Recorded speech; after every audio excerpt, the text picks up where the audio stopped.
what a scary night that was. It was maybe the most scared I've ever been. We watched skeletons dance in the graveyard, and they thought they were putting on a good show. I was S-wording B-words, bricks. Yeah, it was. They thought they were being scary, but we were the judges, and I gave them a 7. Yeah, and 7, 8, 9.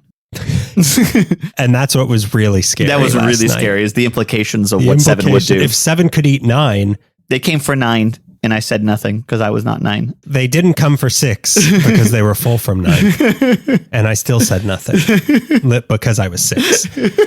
I'm not going to blow my cover. I don't want people to know that I am a 6-year-old, which is why I just said what I said. And I am what I am. And this is what it is. And what it is, it is L.A.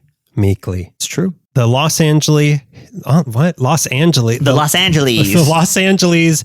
The podcast of Los Angeles history. It is true. We are one of 2, maybe. Who? I don't think so. I think he's still doing it. Who are we talking about? Huelhauser? Yeah, I think he's still at it. I watched one yesterday. That means he's still alive. Yeah, he's still on TV. He uses some really low quality cameras for the year 2025. He's really going for that retro look. Yeah. Oh, yeah. That's what it is. Retro. He is. You're saying I'm Gen Z? Yeah, he's just got that Gen Z look about him where like you wear all the clothes that we knew was ugly even back then, but like it's not ugly now. You have like a mullet and a mustache and you're trying to make it, but it's never looked good. You got that signature Huelhauser Gen Z look. He would have loved TikTok. TikTok would have loved him. Oh, that's true. I think. They could still love him right now. They could still love him. There might be the official Huelhauser TikTok account. I haven't checked. I haven't checked, but it's all of Huelhauser's episodes, but it's like really pro-China for some reason. Communism. That's great. Now you call this the Red Scare? No, that was us. That was us. Yeah. What do they call it? The Red Revolution? I don't know. Yeah, I just saw it yesterday. Crap. The People's Republic? What did I see yesterday? What did the People's Republic of China. When was that? You call this a Tiananmen Square? It's more of a rectangle. You guys know, right? Now you say that this city's forbidden. Well, how come I'm in here? And that's Huelhauser on TikTok promoting China. that's not knowing what's really going on. Yeah, I'm doing propaganda for China. And that's our newest character. But what really happens in the show is we talk about Los Angeles history. This is Daniel Zaffron. Oh, by the way, this is Greg Gonzalez. Yeah, not that one. Not that one. The other one. For either of us. Yeah. Yeah. Oh, you know the bass player for Cigarettes After Sex. His name is Daniel Zaffron. He pronounces it different. Could you imagine? Yeah, Zac Efron. Yeah, Daniel Zac Efron. Like every open micer. But people accidentally call him Daniel Zaffron because like they get his name confused. But before we get into this actual episode, Greg, yes, it's been a little bit. We've got a new patron. And we're here to... And they're not here for Candy is Dandy? No. The better podcast? The podcast that doesn't get new patrons, you mean? Candy is Dandy? It's time to welcome in our new patron. Okay. And here's their name, Greg. Bunny Sandifer Howell. That's a great name. Is she the granddaughter of the Howells from Gilligan's Island? Mr. and Mrs. Howell? You know what I was thinking? Because it was Halloween. It was not Halloween. It was October when she joined. Mm-hmm. Bunny Howell. I think this might be Bunnicula. Oh my God, you're absolutely right. Yeah. This might be Bunnicula. This might be. And every time you say her name, I think about the character in Nightmare Before Christmas. That's Easter Rabbit. Bunny Sandifer Howell. That's how we say her name. But you know, kill that poor woman. That's the other bunny that I know. If you join the LA Meekly Patreon in October, you might be a Bunnicula. You might have a horror name. You might be a little spooky just in our minds. So if you want to welcome in Bunny. Welcome, Bunny. Bunny Howell. We might hear from her again at the end of the show. Who knows? Who knows these things? There might be a blanched carrot, albino carrot lying around, and we'll know Bunny Howell has been here. So you too, if you want, you can support us on patreon.com/LA Meekly. If you join on any level, I don't want to spoil the surprise, but if you join on the $1 level, you get nothing. Well, that's not true. That's not true. That's also a surprise. You can join at the $1 level. Sure, you can, and we'll mispronounce your name. And we will, and you'll like it. Yeah, those are 2 guarantees. Mm-hmm. We're running a lot like the People's Republic of China. You're going to like it. Now you say that, I'm gonna like it. But at the $5 level, we will send you a handwritten postcard from a different place in LA every single month. Mm-hmm. But guess what? Here was the surprise I didn't want to get to too soon. Any level you join, you're going to get a sticker. Bunny got a sticker. What's a bunny going to do with the sticker? She's going to hold on to it forever. Yeah, it's hippity hoppity. She can put that in a time capsule. The right answer to that. Correct. What bunnies do traditionally with stickers. So that's patreon.com/LAMeekly. You can support the show, and we like it. We do like it. But now, Greg, before we get into this month, what's something you did in October that you can tell us about that you liked? Me and my baby brother, who's like in his 30s, we went to the No Kings rally in downtown LA at Grand Park, and we marched with... You were part of the anti-protest. I was marching in the wrong direction. I was saying... You're supposed to march counterclockwise. Yeah, and I was saying, like, Stephen Miller's got good points, and he's the pride of all bald men, and goblins, too, and just general ghouls, meat-eating ghouls. I stand up for this country every once in a while. Every, 5 years or so, I'll show my face. It was great, because living in a small conservative town now has made me feel absolutely alone. So, it's LA, not a small conservative town anyway. Halloween's over. Wipe out. Witch out. Halloween wipe out. But just being amongst other people who felt similar to me was... And you went to the one downtown, did you say that? Yeah, that was the biggest. The biggest in our area. And it was nice. It was really... confirming that it's not just me. And then me and Nikki we walked around a lot. That's what your sign said, right? Yeah. It's not just me. It's not just me, right? It's not me, it's you. This guy's kind of crazy, right? This guy's kind of weird, right? And then we had lunch at La Cita, and it was really nice, and I enjoyed it. And you refused to disperse afterwards, right? Yeah. I stood in the face of aggression, of authority and aggression. They told me I was going to see a horse. And I did. He was mad at me, but I did see a horse. That's what they don't tell you about the protests. If you stay long enough, you can see horses. You can see horses pretty close. Yeah, and they're fast. Uncomfortably really fast. close. Yeah. And the guy riding it, not a hard jockey. He's actually a large screaming but small white man. in a different way. What'd you do? Well, I was not at the protest. Mm-hmm. At least not looking for you, Daniel. Yeah. Daniel. Everybody. That's what everyone. Yeah. Where's Daniel? Where's Daniel? Daniel. The top of City Hall, Daniel. And they were saying, if only Daniel were here, Donald Trump would not be in power. That's the only person who's capable of stopping him. There's only one man capable. Just any man. We needed just one more man. One more man. He's out there measuring the east wing of the White House. What's he doing? What's Daniel doing out there? He's putting oil in a demolition, a bulldozer. Yeah, I almost call it a demolition derby. It might as well be. Might as well. Yeah. I mean, I've seen a picture. Well, that's where it's demolition to make way for the demolition derbies he will hold in that. He's going to make the demolition derby vice president. Make tractors vice president again. I don't know. That's not. Yeah, go ahead. What did you do? Well, what I did is something that I liked. Okay. It was going to a little place called Geeky Teas and Games in Boybank. Geeky Teas, that's a name I haven't heard in a long time. And that's a joke that they would like for a long time. A long time. Yeah, we used to. So Geeky Teas used to be in a smaller place on. Yeah, it was on Magnolia. It was on Magnolia. It was not the heart of Magnolia, but it was on Magnolia. It's down there. But we used to do open mics there, but they've moved into, I think, what used to be a grocery store. Like, it's a huge place in a different part of Boybank now. Boybank? But for those who don't know, it's like, I don't know, a dork store. How else? Two dorks, please. I'd like to make them withdrawal. Two dorks. From the Doik Bank. It's just, it's dork stuff. It's geeky stuff. It's like board games, card games, and also cat adoption. So there's a bunch of cats kittens you can adopt. Dogs would be too cool for this place. Dogs would eat all of the board game pieces. Yeah, they would. They would chew every single copy of Ticket to Ride you had would be destroyed. They eat pieces of Settlers of Catan board pieces, and they crap out gym equipment. That's what dogs do. Gym equipment? Because it's being a man. Oh, I see. Yeah. I thought you were going to say they eat pieces of Settlers from Catan and they digest it, and that's how Monopoly pieces are made. Because that's the sort of thing that happens here. Yeah. They have like private rooms. Like you could rent out these like champagne themed rooms? Private. Yeah, it's like blacklight. And, they have bottle service, but You've seen a Nora, right? It's like bottles of Yoo-Hoo. Yeah, I saw it. It's a lot like a Nora in there. In that it's a bunch of dorky Russian men. The main event. I mean, obviously you can buy games and Dungeons and Dragons stuff there. But what you can do, which is really fun that we did, is that for $8 a person, you can go into the game room and pick any game that they have and play it for as long as you want. So really? we did that, and it's a lot of fun. That sounds like a lot of fun. What'd you play? Have you ever heard of No? You know, they had so many games, but I went with a classic, Go Fish. It was just a plain deck of cards. What a canoe rental for? The one we played was called Escape the Dark Castle, and it was really fun. Oh, yeah? It was like a really cool artwork, and it took a while for us to understand what was happening. And then they had like a sequel that was like a space version of it. And we're like, well, let's try this. We know how to play. It was 5 times more complicated, and we just gave up and played the other one again. But it's really fun, and it's a really cool place, very welcoming. Everyone's really nice.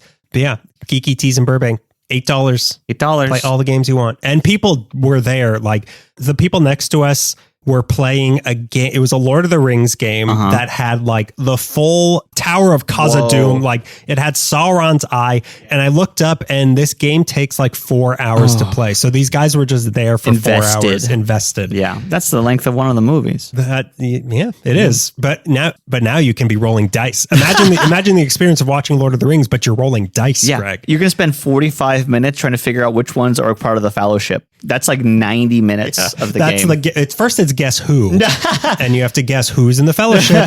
But guess who's going to betray Frodo? You have to plan Bilbo Baggins' birthday party.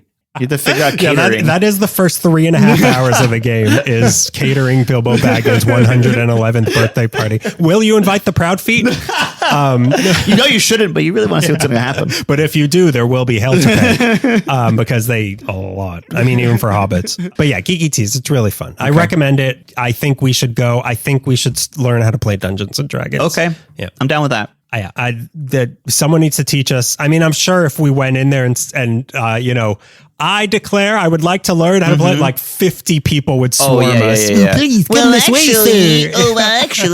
Actually, you do not learn Dungeons and Dragons. You believe Dungeons and Dragons. I'm going to be smoking candy cigarettes in the corner. I'm too cool for like fonts. But yeah, anyway, it's now I'm not going to be welcome back for making fun of them. Oh, yeah. But now it's time. It's November. It is. And it is time to explain our November episode. Okay, you do it because I forgot. I forgot. I'm going to do my research while you do yours. Yeah. Just go and slow. Then just in editing, make it work. Yeah. It's November. Mm-hmm. Guess what holiday happens in November? Brown Christmas. Post orangish. Orange. Post Halloween orange. Yeah. It's like Rotten Pumpkin Christmas. Rotten Pumpkin Halloween. Thanksgiving. And I'm thankful for Thanksgiving. And I'm giving for thanks. Yeah, it's true. And that's the only reason to give is to get thank you. It's to get a big thank you in the form of cash. Yeah. Non-sequential bills. I want to give donations so that I get even more back in donations. That's how karma works. It's a bank. It's Karma's a bank. That's what they say. Karma's a bank. Karma's an investment. I'm thankful that you offered me water, cold ice water. Oh my God. Do you want water? No, I'm right. Yeah, you have boiling hot coffee. You have really hot coffee on what is shaping up to be the hottest Halloween in recorded history. I mean, people will be dressing slutty on Halloween. Now they're going to have to because you're gonna want to dress as little as possible. Yeah, that Gort from The Day the Earth Stood Still costume is gonna have to show a lot more thigh. Yeah. Sexy Bazinga boy. It's gonna have to be shorts. Sandals. You've heard of Young Sheldon. Get ready for Slut Sheldon. And I'm not here to slut Sheldon anybody. Yeah. But anyway, since it is Thanksgiving, people are going back home, going to see their family. We are going to talk about our hometown areas of Los Angeles that we grew up in. LA, this entire podcast was my research for this episode. So I'm just going to sit back and let you do I'm going to play all my segments from the last 13 years or whatever. I hope you don't mind if I'm going to put my feet up. So I'm famously from Granada Hills, but you are from Echo Park, but specifically you threw a curveball at me. I did throw a curveball at you because I am from Echo Park, born and raised. You're Hecho and Echo. Hecho and Echo. Yeah. Has anyone ever said that? Only t-shirts. Only t-shirts have said that Nobody to me. said it out loud. Yeah. Nobody's pronounced it. No one's been brave enough. Echo Park has a lot of pockets. There's like Echo Park proper, which I consider to be like the area near the lake. There's Angelino Heights, which is closer to downtown. Edendale is kind of considered the half and half between Silver Lake and Echo Park. My area is Elysian Heights, which is like the northern end of Echo Park that touches pretty close Elysian Park. So I decided to do my little area there because Echo Park's pretty vast and didn't want to get bogged down. No, Echo Park's pretty small. What is there, like 2 streets? Yeah, like it's like a 2-horse town. Or one, I guess 2-horse town is One a of lot of them horses. died. Yeah. Oh no! Good. It's a 1-horse town. It's a again. 1-horse, 1-trick pony town. Oh no! They replaced the dead horse with a trick pony. Any day now he's going to learn another trick. So, okay, tell us about Elysian Heights. I would like to learn about the much like Bane. I want to learn about the crucible you grew up that you were created in. No, I didn't cover crucibles.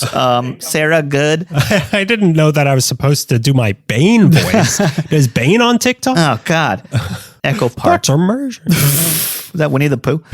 Oh bother. Echo Park, the home of the pie in the face. What? Echo Park is a neighborhood with several, as I just said, several sub-neighborhoods, some of which include the hillside, where in 1769, Gaspar de Portola came and looked upon the area and thought, this could be a Whole Foods. I thought you were going to say, I could strangle here. I could strangle. That's also where the hillsides. The Hillside Strangler. The hillsides were also home to stranglers. Yeah, on the opposite side of town. But yeah, the Hillside Stranglers dumped a body there famously.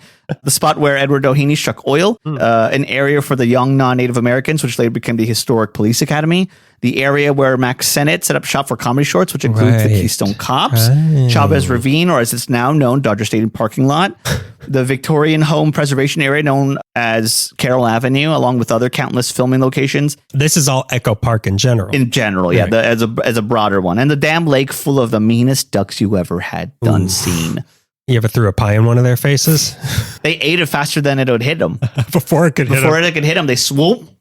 To long-time multi-generational residents, Echo Park is a point of pride and an incredibly touchy subject. The little it is. It is. You are touchy about it. I am very touchy about it. I went, what was I doing? I was on foot for the first time in a while. I went to Heavy Manners Library, which is what is that? That's in Echo Park on Sunset and Alvarado. What is it? It's like a little zine bookstore library that they have there, but with cool events and stuff. I thought it was like some sort of like hamburger place. Like Heavy Manners. Like the burgers are heavy and your manners have to be even better. Yeah. Because the burgers are so heavy. You will turn any I can see how that's a burger spot. Yeah, I can see it. Like, so you're saying Angelino Heights is like, so the burgers are high up here? So I was walking around Sunset near in the Echo Park area, and I stopped at Low Boy because I remember one time they had. It's not a hamburger place, Greg. And it's actually a food emporium. Interesting. But Low Boy is the second half of Bodegon's. Bodegon's got split up, or maybe like 3 ways because the upstairs is, I forget what that is. But Low Boy is one of the chunks that used to be Bodegon's restaurant where my family would celebrate a lot of things growing up. And I was sitting there so bitter, but I was so hungry too. Anyways, the little pocket of Echo Park I grew up in was like I said, the most northern part, Elysian Heights, home of, as we talked before, Roommate. Yeah, of course, Roommate. And on display, his corpse on display. Corpse stuffed, yeah. He's like a Balto then that way. He's on display. There's a whole exhibit about him at the LAPL. That's right. Downtown LAPL. Right? That is, yeah. I got a little pin there of Roommate. Also made of a piece of him. Baxter and Fargo streets were some of the steepest streets in our area. Several hidden steps and alleys and hills. There's the hobo trails. There's the windies. Amy Semple McPherson's Angelus Temple is at the edge. Oh, well, that's more Echo Park. Peter Shire's studio. Robert Stacey Judd's Hopi bungalows are in Elysian Heights. I showed you and Melissa last time we were there. After the Dodger game. After the Dodger game, I'm forced you to go the long way into the hills. Which my car could not handle. It was, there's so many steep streets in Echo Park. Huge thanks to Eric Brightwell for his articles on the history of Elysian Heights. I literally could not have done it without his work and research because I was so far away from anywhere where I could access. This one's for you, Eric. Yeah. Rip. I haven't checked up. You burned so bright that you are now ripped. So Silver Lake. You ripped heaven a new one. He's ripping it up in heaven. Silver Lake and Echo Park, the Cain and Abel of old Los Angeles. Both areas were once grouped together and went by the name Edendale, which is an area name many new residents are trying to revive. Edendale Library. A lot of shirts now say Edendale. A lot of places, the post office down there on Glen Boulevard is claiming the Edendale post office now. To be more accurate. So more division being sowed in America. Like we need that. Sown in America. Sowed. Wait, sowed or sown? Sowed. Psyched. So psych. America's fine.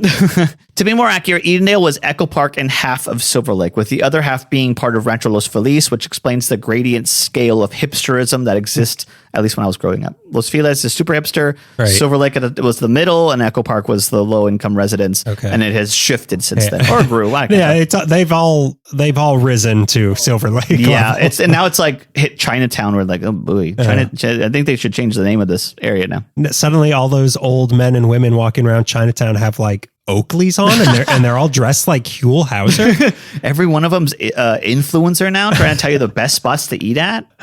2 years after California joined the United States, 1850, the U.S. government inherited the land, which encompassed the 28 square miles of the original Pueblos land. That is Echo Park. As discussed in our water episode in 1868, the LA Canal and Reservoir Company constructed a dam at the convergence of two streams, the Arroyo de los Reyes, which started north of Echo Park and wiggled its way through Bunker Hill towards Pershing Square, and the Elysian Spring, another waterway that moved through Echo Park. The two waterways would converge here at what would become Glendale Boulevard and Echo Park Avenue. The dam was named Reservoir Number 4, and this reservoir would become the Echo Park Lake. Okay. The land that became Elysian Heights was subdivided. So that was a reservoir at one point? Yeah. Ew. No, were the ducks still? No, drink it. Were the ducks still in it? Yeah. William Mulholland was like, "Watch this for me, guys." Make sure. Yeah, they used to be armed. I think they're still armed. They're winged. Ducks used to have arms. They used to. That's they used to just bench press all day. It's a whole Greek legend. Yeah. I don't want to get into it, but you don't steal fire from the gods. That's the lesson. We'll skip to the end. It goes without saying. Don't steal bread from the gods. The land that became Elysian Heights was subdivided in 1889 and 1901 by John S. Maltman. Maltman, a Scotland-born lawyer and landowner who came to town in 1882. According to the LA Times article from 1923, Maltman was orphaned at 8 years old, managed to escape an orphanage which was described as a child slave labor camp, fled that to become a sailor boy like frickin' Flapjack. He walked hundreds of miles across Canada and came into the country with no money, but worked in the mines in Michigan. As a teenager, he fought in the Civil War for the Union and was held at the Anderson prison camp in Georgia as a POW after he was wounded. Oh my God. Andersonville, later to be called Camp Sumter, is considered the worst prison camp of the Civil War. Huh. The Confederates couldn't provide the captured Union soldiers with adequate housing, food, medical care, or clothing, and because of this, the mortality rate was high. 13,000 soldiers died there from disease, poor sanitation, malnutrition, overcrowding, and exposure. But Maltman survived Andersonville and went on to graduate from the University of Law in Michigan in 1871. He then moved here to LA with his family as one of the many I need fresh air transplants of the era. This was in 1882 or 1884. I read both. He made a fortune in real estate and got lucky with a lot of his on the Wilshire district striking oil. So kind of real estate and oil, like all those 1880s guys. The only way to make money back then. Pretty much. And or to rob them. The two ways to make money. Or to provide ducks for the reservoirs. Yeah. You can make bodyguard ducks. You got security ducks. Well, when the pigeon farm closed, what do you expect? Who's going to protect this city? In 1923, Darkwing Duck. That is how Darkwing Duck. That's actually where the backstory of Darkwing. I mean, there's enough sewage at the one end of the Echo Park Lake that you could theoretically make a Darkwing Duck. You could become a Darkwing Duck or a big rat king, one of the two, or a Toxic Avenger. Possibly. Yeah. In 1923, he was out surveying more of Silver Lake when he was struck and killed by a car in Glendale. Oh my God! That's how he died. Wait, so what? This was like one of those 5 mile an hour cars. Yeah. It slowly rolled. It was intentional. I have no idea. It was also made of pure metal. Yeah, that's true. He probably got struck. Yeah, it wasn't the speed. It was he was allergic to metal. Yeah. It's like a beam hitting you 5 miles per hour. It's still going to hurt a lot. Yeah. And so goes the story of the man who sectioned off Elysian Heights. Maltman has a street named after him in Silver Lake now. I've never heard that name before at all. Maltman, I think, runs along where the 99-cent store used to be when that used to be a thing. Another steep street in our area. You mean the Dollar Tree? Dollar Tree, yeah. The Dollar Family. Or the Family Dollar, I forget. Well, when did the Dollar family settle into the area, though? They're one of the last surviving members of the Donner Party. But they didn't want that association, so they changed the name to Dollar Party, which is another store you can get great deals at the Dollar Party. Hungry? Shop at the Dollar Party. It's just a butcher shop. So let's talk about the avenue, as we call it. Echo Park Avenue was known at one point as Mecca Avenue, a 2-mile-long avenue that snakes its way from the end of Echo Park Lake and the entrance of the 101 up to the top of Elysian Heights, where it becomes the Windies. It was developed by a man who... Why? Okay. Yeah, you know what I'm talking about. Yeah. I mean, I drove through it after the Dodger game. Oh, that's right. Oh, you poor guy, you went that way.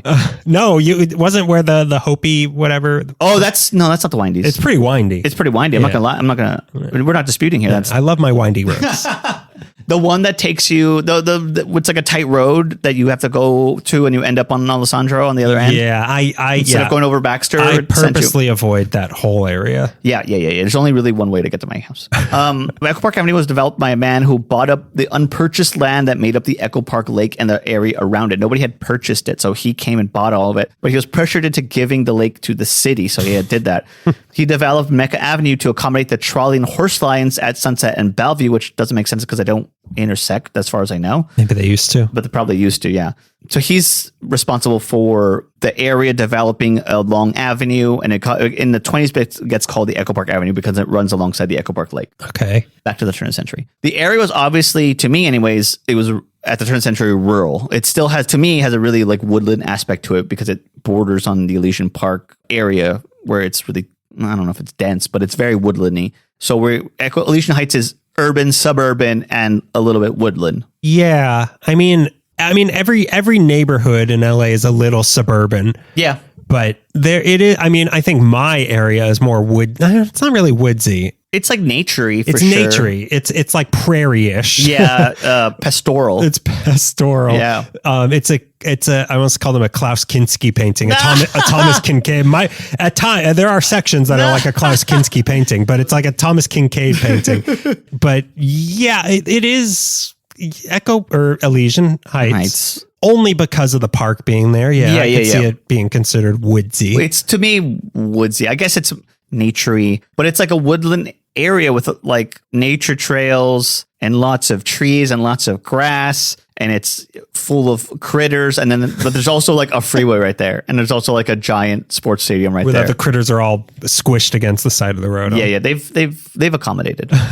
It's rural on the way to becoming urban, on the way to becoming suburban. People used to come to Elysian Heights to camp, hike, and ride horses at the turn of the century. In 1902, the Elysian Heights and Echo Park Improvement Association added electric lights to the area. Mm-hmm. The cool little structure at Cerro Gordo and Echo Park, that one of the deeper streets that goes up there. There was once a place called Zaller's Grocery where the volunteer fire department kept a hand-pulled cart. I hope that it's going downhill. It's funny you mention that because there's something similar in my story. There? Yeah. Another fire department? There's another fire department? Why? The spiritualist movement had been building up through the late 19th century, and because the West Coast was a siren song calling all the kooky people from around the globe over to the Pacific, spiritualism had a strong showing here in LA. We talked about Harry Houdini and everything that was going on with him. There was a whole movement around that. The semi-tropic... Amy Semple McPherson. The Semi-Tropic Spiritualist Association, which was incorporated in 1905, were looking for a place to set up a permanent camp in LA County and landed on the hillsides of Elysian Heights. Now, we just missed a presentation at the library by Eric Brightwell himself on the Semi-Tropic Spiritualist not 3 weeks ago. R.I.P. R.I.P. That speech killed him.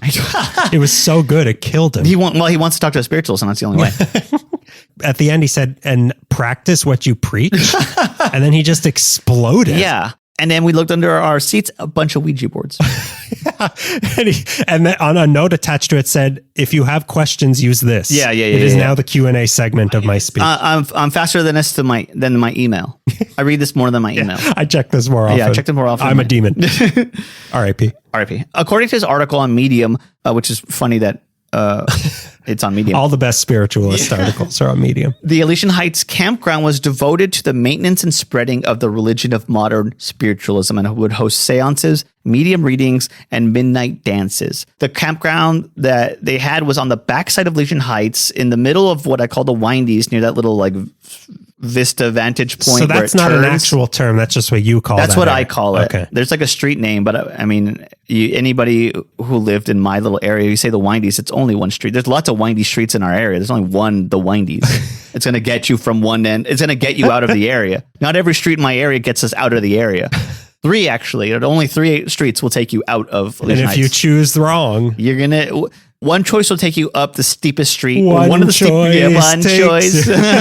choice. One street makes your car stop. The semi-tropic spiritualists had a whole auditorium, meeting house, and several tents on the grounds. It was pretty big from the sound of it. It was even known as Semi-Tropic Park by 1908. In December of 1905, 25 pounds of dynamite meant to clear tree stumps went missing from a bale of hay where it was meant to be stored safely. From there, it seemed like LA County wanted to find a reason to get rid of them, get them out of Elysian Heights, and maybe even out of the corporeal realm itself. The county was going to start charging them for license fees for being clairvoyants and mediums, which is really funny. The SDS, the semi-tropic spiritualists, fought this, saying they've already spent enough money establishing themselves, and also they should be exempt because they were a religion. It was opposed by representatives of the Board of Supervisors and a member of the California State Spiritualist Association, who said the semi-tropics were not affiliated with the spiritualist movement, and instead that they were an illegitimate faction. What exactly were they going to do with that dynamite? Strange. Anarchists? What's the LA Times building up to? Oh my God. Has it blown up lately? There were also... Did that dynamite have hay on it? Hey, there are also claims by opposing forces saying that the grounds were home to quote unquote rowdies, underage girls drinking and dancing, charlatans, and people who just like to pop their gun off in the middle of the night. Really? Which is still a thing. Yeah. You can take the rowdies out of Echo Park, Elysian Heights, but you can't take the Elysian Heights dynamite in hay. You can't blow up the LA Times building. And write that down on the board 50 times so that you learn your lesson. Later, it was reported that the deputy sheriff of Edendale, John Thorne, had entered the semi-tropic hall and found a boisterous group drinking whiskey and dancing. And when Thorne approached them, he was attacked. He was kicked in the stomach and took a knuckle panini to the face.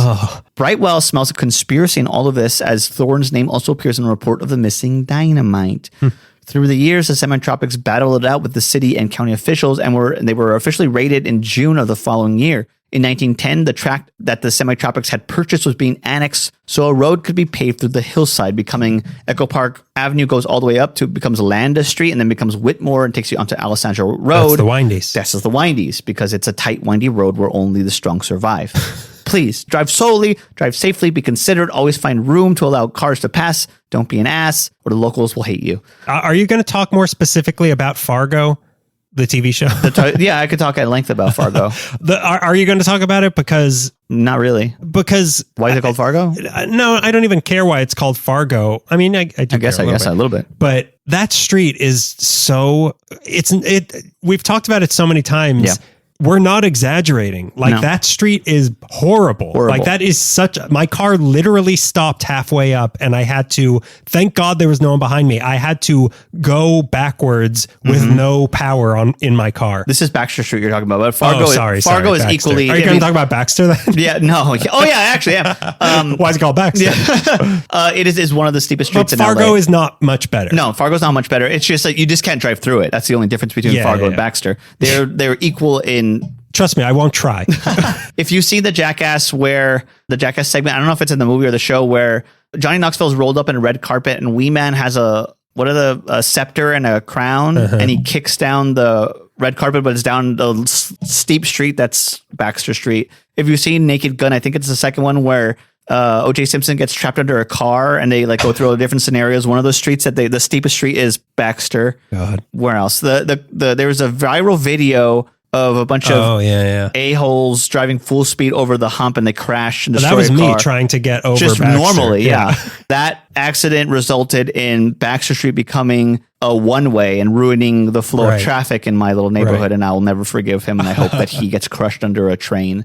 Hate that. On Baxter. Yeah, no, it's terrible. It's like cool. the hills in that stretch of Echo Park are just unreal. I mean, I wanted to find if this was confirmed. I never did, but the area, I say this a lot, feels like it was designed by people who wanted to get away from the cops, because there's so many hills, dead ends, secret alleyways, dark spots. It was designed by H.H. Holmes, all of Elysian Heights. It was a torture. It was a death neighborhood. They didn't know what they were assembling. One guy had to build a steep dead end street. Another guy had to build a secret alleyway that went to nowhere. One guy had to blueprints for something called the windies. It is a very, it's kind of like the locals know how to get around. And if you're just walking around, you don't understand how things connect to each other. I'm like, oh, well, there's a staircase. No, it doesn't make sense. Yeah. I've learned my one entryway into Echo Park, and that's how I get in, and that's how I get out. I don't try anything else. You should. It's a lot of fun. By this time, the Elysian Heights area was known as being home to artists, bohemians, and political radicals, with an area of it even being known as Red Hill. Although I honestly could not find more of a mention of this, only that it existed. From 1937 to 1940, Woody Guthrie even lived in Elysian Heights at a house on Preston Avenue and Ewing Street, 1965 Preston Avenue to be exact. He came to town to host the Oklahoma and Woody show on KFVD, and later started he still has a show on K-Rock, right? The Woody show. The Woody show, That's still Woody Guthrie, right? Yeah. It's Woody Guthrie. There's a snake in his boot. Later, he started. It's all morning radio. There's a snake in my butt. Welcome to morning radio. I'm Woody, and I'm the beaver. He started another show called the Woody and Lefty Lou Show. They started playing the Communist Party rally at the Embassy Auditorium downtown and became a fixture here in LA, even having a column in the commie newspaper, The People's Daily World, called Woody Says, S-E-Z. He would also... Woody Says, there's a capitalist in my boot. But he also wrote that song about the flood that we talked about. Yeah. Because he was here for it. He was here for, yeah. I think he wasn't here for... I think he was here for one flood, but people in the neighborhood were like, you think this was bad? Yeah, you got to hear this other story. When was that flood? 1931, 1941? Something like that. I don't know. It was New Year's. What do I know about LA history? He also would perform at Hoovervilles and encampments for migrants and Skid Row, too. He'd play a lot of That's interesting. That is, yeah. Who's doing that today? Ali Smith, who's down there, and Rip. Elysian Heights. Brightwell? Elysian Heights was also home to some bad characters like Frank Toll, or as he was known, the wife carver, for his ideas of marital bliss. When he lived in Bunker Hill, he attacked his wife, beating. Oh, this is, by the way, trigger warning. Okay. If you don't like domestic abuse, just skip ahead, please. We're only 30 minutes, 30 minutes in. I'm giving you a heads up now. Skip.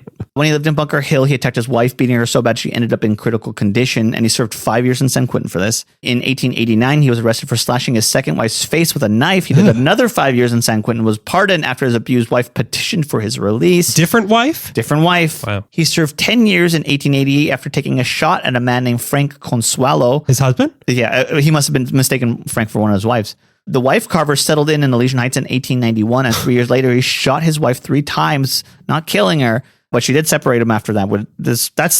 That's the last straw. That's his deal breaker. That's crazy. Yeah. He served 2 months in jail for shooting his wife, but that was enough for her to, like I said, just leave him. Later in life, he was able to get a job at the Highlands Asylum, where he has a job looking over inmates, where he could put his abusive people to use.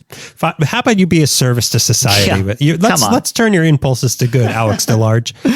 Alex DeLarge's friends, I guess. Another old Elysian Heights baddie was Columbus or Lum Champion, who in 1904 shot his brother, Thomas, a delivery person for the Elysian Springs Bottling Company. Lum was known as the terror of the neighborhood, and neighbors were frightened by his erratic, alcoholic behavior. Months before killing his own brother, he tried to murder his niece and then continued to threaten his entire family. Lum lived on the property next to the bottling company, which I think is the big water tank at 1837 Saragoro Street, up on that steep. Did they ever show you Stuck Truck Hill? It's a new nickname that popped up. Stuck Truck Hill? No, but all of these hills are Stuck Truck Hill. They are, but there's one specifically where, okay, it's past Baxter, it's past the dash stop. Saragordo is right where it gets steep enough to start entering the windies. You have you're in a bowl. Saragordo is steep on both ends, but the ground is raised on the avenue. It slumps down and then raises again to go up Saragordo. So it's called Stuck Truck Hill because if you don't know the area and you're in a big truck, you go past the dash shop. That's the last place to make a U-turn. So you go up to Saragordo and you try to do a K-turn to go back down because you know you can't go to the windies. Visually, you could see that it gets tight. So you try to make a K-turn and then the truck gets stuck because you can't back up because I'm getting stressed out just listening to this. Your bumper is pressed against the avenue and your fender whatever's the one in the front gets stuck on your Saragordo. Front bumper. Anyways, if you go up that street and you come around, there's a water tank that I think that was the Elysian Springs Bottling Company. Oh, they just bottle water from the lake? I think or the stream, the Elysian Springs, they would bottle it. I'm not drinking that. No, drink it. There's ducks in it. Drink it. Drink it. I brought you some right now. Yeah, drink it right now. But that was built in 1906, associated with the springs. If this was the property of the bottling company, then Lum lived right there, and that's where he shot his brother. I have no idea what happened to Lum after that. The Edendale track was opened in 1902 adjacent to Elysian Heights. Edendale is what, if you're asking me without looking on a map, it's the Glendale Boulevard equivalent of Echo Park. The way Echo Park runs this way on Glendale Boulevard, parallel is Edendale, which runs, that's what I think of it as. It shares an area with Echo Park around Scott Road, Montana Avenue, and Sunset between Vince Scully and Rampartish is my guess. I'm just going pure off vibes. I know that library branch exists. I could not tell you where it is. Okay. It's right next to Heavy Manners Library. Oh, the hamburger place. The famous hamburger place. So in 1912, Max Sennett opened up the Keystone Studios, or the Max Sennett Studios, I've read both, on Glendale Boulevard, where the Jack in the Box and the public storage lot is now. He opened up shop a year after a film trade publication described Edendale as the motion picture center of the Pacific Coast. Yeah, sure. After Max Sennett, studios like Selig, Polyscope, Pathé West Coast Film Studios, and others opened up, bringing silent film stars like Harold Lloyd, Charlie Chaplin, Fatty Arbuckle, Mabel Normand, and others into the Echo Park area. Plenty of Keystone Cops were filmed in our area, as well as a lot of Three Stooges later. Max Sennett Studios now recognized as the first fully enclosed film stage ever constructed, deeming it to many people as being the birthplace of motion picture comedy. It's the birthplace of slapstick on film. Is that where there's that really old bridge? Is that area? No, that's not that area. What is that? That's your neighborhood's so confusing to me. Your life story is messy. It's messy, and you're coming off as desperate. That is Rowena, and Hyperion is like Los Feliz. Okay, I thought that might be Edendale. No, Edendale is the other side of the hill when you get off the 2 and the 5. All that stretch there on Glendale Boulevard is technically Edendale. Okay. A birthplace of slapstick on film. The first pie in the face gag was filmed there at Max Sennett Studios, and it was part of the 1913's A Noise from the Deep. Well, Mabel Normand... What's that noise? It's a pie! Oh, God, how deep is a deep dish pie? Mabel Normand tossed a pie into the face of Fatty Arbuckle. A pie was never safe again. And that happened on the other side of the hill where I grew up. Wow. So Fatty Arbuckle was the receiver of the first pie in the face ever. Wow. Yeah. And that's how he should be remembered. He used to be skinny, Arbuckle. And then that pie in the face. What's that from the deep? It's your tummy. It's your tummy, pal. It's your tummy, Fatty. If you want to see some familiar Echo Park streets, check out the sketch Three Little Beers from the Three Stooges. Or it's a skit. I don't know. Our hills were not kind to them, specifically Cerro Gordo, Scott Road, and Delta Street, which runs right into the old Magic gas station where the avenue merges with Morton Street, where all the cafes and all the white people hang out at that gas station where the two streets split. Right. And the stop sign says stop. Ice. That's going to get the job done. I'm going to need you guys to do more than put stickers up. I'm going to need you to stand in the way. No. Trust me. That stops ice. That's legally binding. I've actually got a pitch meeting. And you know what, Greg? If there's one thing ICE respects, it's the law. It's the law. It's the law. It's for sure the law of stop. Man, brother, man, when ICE sees that sticker, man, man, oh man, oof, it'll blow their mind. The avenue had its own railway. The Elysian Park Street Railway had a horse and mule drawn streetcar, which lasted up to 1950. Wow. PE, Pacific Electric, owned that streetcar. That it went from 11th and Hill in downtown to Cerro Gordo and the Avenue. This was the number 32. And then when I was growing up, there was a 2 RTD, which, if I remember correctly, went down Echo Park. RTD R2D2? R2D2, yeah. When I was growing up, MTA was RTD and became MTA later. But it would take you down to Sunset. You go up Sunset, and it would take you, I think, all the way to the beach, if I remember correctly. But now there's replaced by the Dash, which when I was in high school was a quarter, and it would take you all the way to Washington and Figueroa at the outskirts of downtown. The 50s is also pulled by mules, though. It still had mules, yeah. They're so good. They're such good boys. The 50s bring us 2 epic Echo Park tales that we have previously covered. Chavez Ravine is ravaged and its residents are cruelly and illegally evicted, and the land becomes Dodger Stadium, who are now working in cooperation with ICE. And sure, last month we went to a game and the boys are in the World Series, but damn it, I can't believe they did that. Who right now are attempting to dethrone Canada to bring Canada into the MLB. And this is the most high stakes World Series game ever, because if Canada wins, it's going to be a stick in the eye to America. I mean, by the time this is over, or by the time this episode comes out, it could very well be decided. Well be over. Yeah. I mean, America. Also in the 50s, a chubby little cat appears out of nowhere and becomes a beacon of hope at Elysian Heights Elementary. Oh, yeah. Room 8, the mascot cat who was adored not only by students, not only by faculty, but the whole world at large. This little ham. By the mice that he would eat. Yeah. This little ham is still alive in the sidewalk memorials and murals along the block I grew up. I live under roommate's shadow. Blessed for it. Blessed. Listen to that episode. I forgot what it's called. It's a long time ago. That episode has a great title. I forgot what it is. But our roommate segment. 8. Now, you talk about 7, 8, 9. 8 ate it all. 8, yeah. He ate everything. He ate all the numbers. Triple digits, which is how much I weighed. In 1975, one of my favorite murals went up, The Workers by Art Zarate at 1930 Echo Park Avenue and Duane Street next to Mr. Lee's, our local corner store that hasn't been owned by Mr. Lee in like 25 years, but I'm always going to call it Mr. Lee's. Eric Brightwell mentions that it was once called the Elysian Heights Grocery. It's now called Echo Food Market. Mr. Lee's. Okay. Mr. Lee's. It always had Mortal Kombat, Street Fighter right next to each other. How'd they get along? Brothers.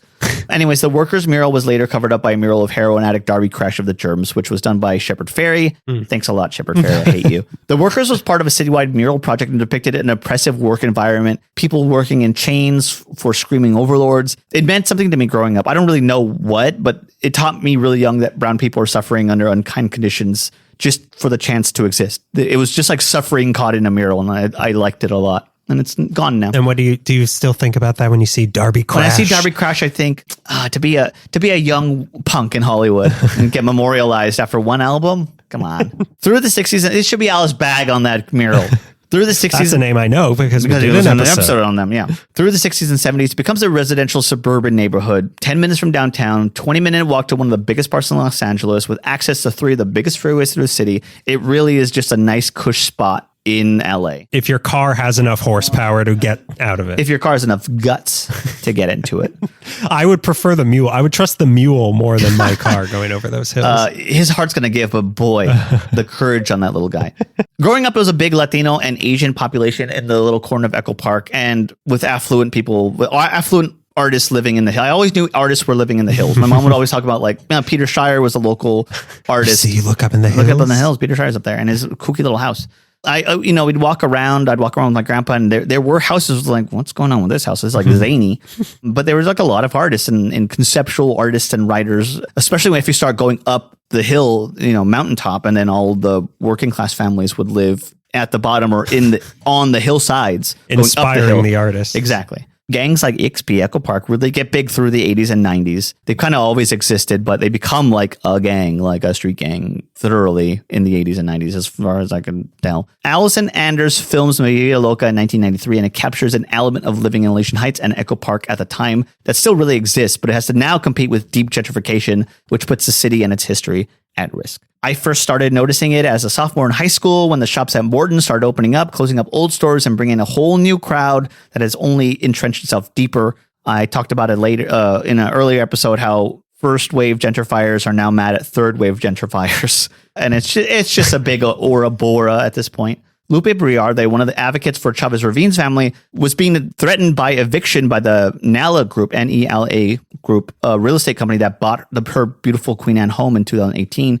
It was a long battle, but together with the Alley Tenants Union, they were able to stave off eviction just last year, after like 5 years of going toe-to-toe with eviction. She's now being called the Queen of Elysian Heights. This house at Echo Park and Ewing Street was one of the first homes built in Elysian Heights in 1895 and was owned in the 60s by the Archiaga family, who were the last standing family of Chavez Ravine. Lupe's mother was a waitress at a restaurant in Olvera Street, and the family managed to buy the house from them in 1975 for $18,500. Wow. My area. I would buy that just to live in. Yeah, to live and raise a family. I was gonna make some sort of joke like, well, clearly I have a house, so that could be my side. No, I would love that. I would want that house. Yeah. It's a dash stop. Why wouldn't I want to live there? 1553 Ewing Street. This is a house I've known my entire life, and I was only made aware of its history and its struggle recently. I never knew the lady who lived there. I'd seen her before, but I didn't know what was going on. I didn't know it was one of the, it looks like it's a very beautiful house. Didn't know that it was a historic house. Didn't know it was one of the first houses built in my area. Didn't know that she was threatened for the eviction until it was way too late. It's so important to check in with your community and your neighborhood. Don't be like me. And Lupe was lucky because most evictions are followed through. And there was such a big push and a big community push to preserve this home with her in it that she managed to fight off real estate snakes. You told me to come up with a recommendation for my area. My recommendation, go through Eric Brightwell's Buy this house. Go through Eric Brightwell's writings for Medium on Elysian Heights. He's a really great researcher. Yeah, and make sure to leave some flowers on his grave. Yeah, poor guy. Yeah, poor guy. He exploded. Spontaneous combustion. I really hope he didn't die because this would be really intensive. That would be pretty bad. We should probably, we'll check on him in a little bit. Look, if he dies by the time this episode comes out, I will pay for his funeral. I will pay for his funeral. I will pay out the insurance, the life insurance policy. And also every time we said RIP, I will add an echo. Yep. I will raise the volume and add an echo to it. Out of respect. Out of respect. He's a really great researcher, really did his work on this one. And he saved the day for me. Pick up a copy of Secret Stairs, a walking guide to historic staircases of Los Angeles, and bring it with you as you worm your way through the little area, Elysian Heights and Echo Park, finding numerous hidden staircases we have in Elysian Heights. It was my favorite thing to do as a kid. It's one of my favorite things to do as an adult. The book has a whole section on Echo Park. That isn't just Elysian Heights, but walk through Elysian Heights. There's a lot of weird staircases that just, what would this do? Why is there a staircase in the middle of a hill? It's the Winchester mystery neighborhood. It really is the Winchester. And like random roads will just take you to Elysian Park. And you're like, wait, how did I get here?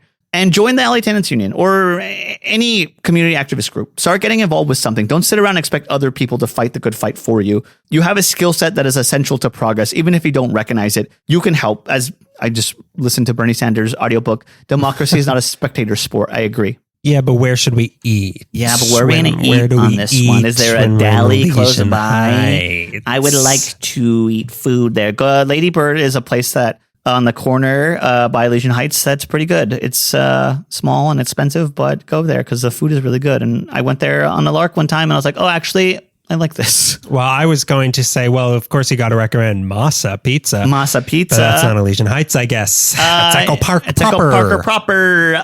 There's lots of good places to eat in Echo Park, but find one. Go to the cafeteria at roommate's school. Yeah, exactly. You can Best no longer chalupas this side of the Mississippi. You can no longer go to El Burrito. It's not there anymore. Yeah. The place where I, the bean and cheese burrito love of my life is gone forever, and I'll never be replaced. It's up there with Eric Brightwell. R.I.P. R.I.P. R.I. burrito. And nachos, yeah. Well, look, all this so close. You're so close to downtown. We've been so close to downtown for so long in this get episode. Me away from it. I'm Walden. Give me that. Take me to God's country. Get me further north into the pastoral. Mm-hmm. I'm Morgan Wallen. Get me out of the city. And I approve this message. Yeah. Get me to the fastest Church's Chicken. My name is Morgan Wallen. Church's Chicken? What are you talking about? Oh, yeah. What am I thinking of? You're thinking of Chick-fil-A? I am thinking of Chick-fil-A. Yeah, which is also pretty much everywhere. It wasn't always. It's in Satan's country now. Chick-fil-A, not just for God's country anymore. It's up Satan's butthole. And now it's open on Sundays. Is it? No. Oh. Only in Satan's country. It's open. Oh, that's only open on Sundays. Only, yeah. So now I'm going to take you to my part of town. Boring. Things have a little bit of a slower pace. Mm-hmm. The Chipotle opened up. Greg, come on. How dare you? There's so much more history here than there is in your smelling. It smells stinky. And it does smell. Yeah. I'm about to tell you about the history of Granada Hills, and there better not be Granada peep out of you while I'm talking. So please shut up. Please shut up. Please shut up. Granada, because there's nothing going on there. Granada Hills. When I'm in Granada, a lot of going on over here. Oh, Greg. How many pages? You had, what, 5 pages? Oh, I have 7. Oh, I have so many more pages. You're going to talk about the Jack in a Box open. Look, Greg. Okay. I asked you for restaurant recommendations. Yes. You came up with 1. You don't even have a Jack in a Box. The Avenue doesn't have a lot of food. What do you want me to say? Except for my nonna's cooking. So fade in. Yes. Centuries before, it was a sleepy Pueblo town. I'm trying to go for there's like what is that song? It sounds like Psycho, but there's like a pastoral like. The area, once and always known as, whoa, the valley, dude, was inhabited by the Keech Tongva people, of course. If we talked about, there's natural water resources, there's natural protection from the hills in the valley. Somehow the minion is already there. Paradise. And then the Gaspar de Portola hit, and they paved Paradise and put up a horse parking lot. August 7th, 1769 was when Portola and the first Spaniards set foot in the valley. And a mere 3 decades later, on September 8th, 1797, the San Fernando mission was opened by Father Firmin Lasson, not Fremen. I kept reading his name as Fremen. Yeah, that's bad. The Shai Hulud, they worship the Shai Hulud.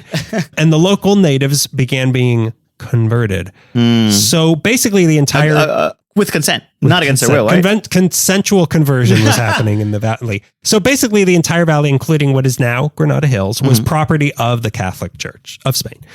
The specific area that is Granada Hills, they actually call La Encantada Cuestas. Oh, that's good. The Enchanted Hills. Oh my God. And then Mexico strikes back. Oh my God. How do they do it? I don't know, actually. In 1821, California and the San Fernando mission come under control of Mexico. And in 1833, they begin the process of dismantling the missions and selling off the land to their rich friends and not giving it back to the natives. Half of hell yeah.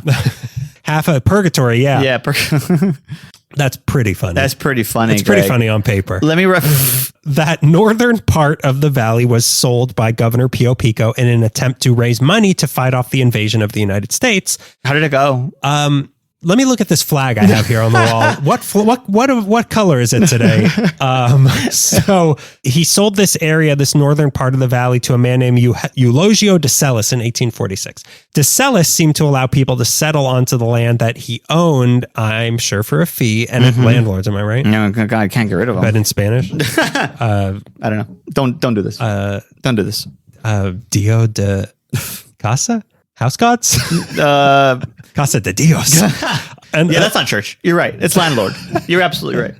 And a couple of the earliest settlers on this land were Geronimo and Catalina Lopez in 1861, who bought 40 acres in what is now Granada Hills. Wow. Here they set up the valley's first English language school and post office using their adobe as the local Butterfield stagecoach stop known as Lopez Station in Granada Hills. This became the go-to place where mule trains bringing silver to LA would stop for the night. Okay. In Granada Hills. In Granada Hills. Interesting. But as California got a whole lot wider, so did the owners of this stretch of land. In 1874, De Celis sold his land to California Senator Charles Maclay, whose name you'll see all around places like San Fernando. Oh, right. And a business partner of his named George Porter. But the two men had different ideas about what should be done with all this land. Maclay wanted to subdivide the land and turn it into housing, while Porter wanted to use it to focus on agriculture. Sure. So they decided to split the land evenly, Lucy style, and do with their share what they wanted, but they couldn't decide who would get what part of it. Real Shelbyville versus Springfield thing. Granada Hills versus San Fernando. One of them marries their cousins. And I don't really know who. Yeah. To solve this, they tossed a coin, and the future of the valley changed forever in this coin toss. Maclay got all the land east of what is now Sepulveda, and what he ended up with that, he ended up forming the neighborhoods and city that became San Fernando, Pacoima, Sylmar, Arleta, and beyond that whole area was Maclay Town. But it wasn't called that. It was called all the places I just said. Right. What George Porter won was all the land west of Sepulveda to Aliso Canyon down south to what is now Roscoe. Right. To help manage this land, Porter brought in his cousin Benjamin Porter, and they formed the Porter Land and Water Company. For his share of the land, Benjamin got the land east of Zelza, which, just his luck, happened to have a ton of oil underneath it. Oh, wow. This area would go on to become Porter Ranch, and that oil would go on to be the source of the Aliso Canyon gas leak. Wow. The first oil well in the valley was built in 1916 on his land, but that area at the far north tip of Zelza, where the oil is now actually part of Granada Hills. So the first oil well in the valley was in what is now Granada Hills. But George Porter was stuck with essentially what would be Granada Hills that was just a bunch of citrus trees and never enough water to take care of him. Right. Granada Hills. Granada the Hills, story baby. of a tale as old as time. It still goes on today. It's still go. Oh, we're so thirsty. We are so thirsty in Granada Hills. No relief. So he kind of got the worst part of the deal. That is until the city wanted to build a giant aqueduct that was going to terminate essentially on his land. Wow. Leading up to the completion of the California aqueduct, the water syndicate behind it bought part of his land up there. And then suddenly, when the aqueduct finally opened, the land became more bankable. So Porter cashed out and in 1917 sold 4,100 acres of the land to Martin Henry Moser, who was a rich oil guy, of course. Of course. And he decided to turn the land into Sunshine Ranch. Okay. That's a much worse name. Worse than the name it didn't have before. A town with no name. Yeah, is much cooler than Sunshine Ranch. It used to be called the town that dreaded sunset. And then he decided, well, sunshine is better than that. Yeah, So Sunshine is better. It was the town that dreaded sunshine, and it was actually populated by vampires. Over the next 7 years, he planted 2,000 acres of orange, lemon, and grapefruit trees, making it one of the biggest citrus farms in the country. He also grew apricots, walnuts, beans, and alfalfa, as well as raising poultry and dairy cows. And the center of all this was what is now Rinaldi and Shoshone. Whoa. Very interesting. Really? In fact, the 3 houses up from that intersection are from the Sunshine Ranch. Wow. They are all that remains, because I've always wondered. I live near, my parents live in that general area, and I've always passed by those houses and thought, why are these houses so old? Those are all that's left from Sunshine Ranch. 2 of them were built in 1917, one was built in 1924, and one of them is still painted the original yellow, which all the buildings on the ranch were painted to convey sunshine. So those are old. Okay. That is very old. Those are very old. The only other remaining relics from these early days of Granada Hills are the citrus trees all around in people's backyards. Everyone has a citrus tree in their backyard, planted by Moser and Porter. But there are some other trees left over from the Sunshine Ranch that are even more important to Granada Hills. And also to a little guy not of this world who I like to call Et. Oh my God. That's right. The deodar trees on White Oak. These giant trees were bought from a nursery in Woodland Hills in exchange for fertilizer collected from the cows on Sunshine Ranch. Okay. And planted by the superintendent of the ranch, John Orcutt, to sort of line the way leading to the epicenter of the ranch. The deodar cedars are native to the Himalayas. They grow to 40 to 70 feet. If you're in the Himalayas, they go to 250 feet and can everything, you're closer to God, I think, right? And can live up to 1,000 years. Wow. With deodar being Sanskrit for timber of the gods. That's older than me. I mean, maybe by a little bit. Oh my God. It's also a little taller than you are. This is not only because of their size that they're called the timber of the gods and beauty, but because they naturally deter bugs and are rot resistant, just like you. So they were perfect to construct temples with. Okay. To the Himalayan people, they represent strength, resilience, and cultural heritage, but they were also revered by other cultures as well. The ancient Egyptians used them to construct sarcophagi. Wow. And the female Hindu Kush oracles would burn the wood and inhale it to see. Wow. So if you're looking for a good time, Kush. I know some deodar trees. It's also the national tree of Pakistan. They came to this accursed country in 1831 and are the same trees as the ones on Christmas Tree Lane in Altadena. Wow, really? And apparently for a while, they used to decorate the ones in Granada Hills for the holidays like that as well. 114 of these trees between San Fernando Mission and San Jose were made an LA landmark on August 3rd, 1966. But of course, their biggest claim to fame is that this is the street where one of the most iconic scenes in movie history was filmed when little E.T. took Elliot and his little friends flying into the sky away from men with CGI flashlights. And those flashlights are loaded with bullets. They are loaded with batteries. There's also a cool E.T. mural at the end of the street now. But the actual reign of the Sunshine Ranch wasn't very long. In 1925, the land was sold again to 2 men with the not made up names of Godfrey Edwards and Otto Wilde. Wow. And finally, the thing the area had been resisting since that coin toss with Maclay decades before couldn't be fought anymore. This land was going to be subdivided. Okay. That's just you can't escape it. Yeah. Edwards and Wilde started the Sunshine Ranch Community Development Project with the intention to spend $10 million in developing and subdividing all of this land. But what to call this area? We can't keep calling it the town that dreaded sunset. It's giving us a bad reputation. You can't sell land if it doesn't have a name. So they gathered the few local residents that were there at the time and served them all Spanish barbecue, whatever. I don't know. What is that? That is like carne asada. I mean, that's Mexican barbecue. Yeah. Maybe they just figured Mexican is Spanish. I have no idea. Is Spanish it like barbecue? tapa? Is it just like a bunch of prosciutto or in Spanish? In Spain, yeah. Whatever they call it. I have no idea. Jamon. Please come to our jamon gathering. Whatever that is, they served that, and they held a town naming contest. The winner was, of course, just Granada. Not just Granada. Granada. Granada is what I called, chosen for the land's similarity to Granada, Spain, where home of jamon. Oh. And on that day, April 18th, 1926, the town of Granada was officially born. Okay. And let the subdividing begin. It began in the flats of Granada Hills. The first house ever built since this became an actual neighborhood was at the southwest corner of what is now Kingsbury and White Oak, built for former LAPD Chief of Police J.L. Butler. And guess what? That house is still there. Is it really? It's still there today. It looks, it looks like any house from... I mean, it was 1926, so it looks like any house like a bungalow? in the ones from like Boys in the Hood. It looks like one of the whatever that style of house is. Okay. Like it looks like that. Okay. The first person born in Granada was actually born in the house next door to this one, and it was a girl, so they named her after the new town. They named her Granada Klissner. She might still be alive. She might be, yeah. She didn't go the way of Eric Brightwell, I can tell you that much. Granada Klissner. Granada Klissner. Yeah. Nah, let's try again. Would you prefer Elysian Klissler? This first phase of construction consisted of about 80 new houses, most of which contained one thing that the planners intended to put Granada on the map: rabbit hutches. What's a hutch? A place where rabbits live, Wow. where you can raise rabbits. They wanted Granada to be known for something, and for whatever reason, they decided that something should be rabbit meat and fur. So houses were built with these rabbit hutches in the hopes that would catch on. Oh my God. They formed the Granada Rabbit Association, but the hoping to be famed Granada Rabbit didn't quite take off. No, I can't imagine that it did. Yeah, it was duck season.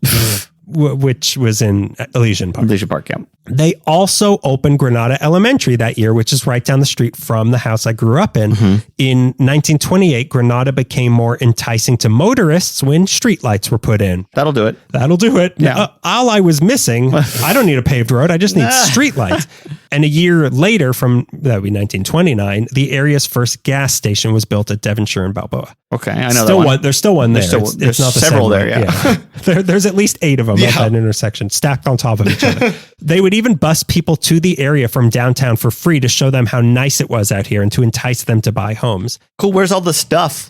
We have streetlights. Yeah.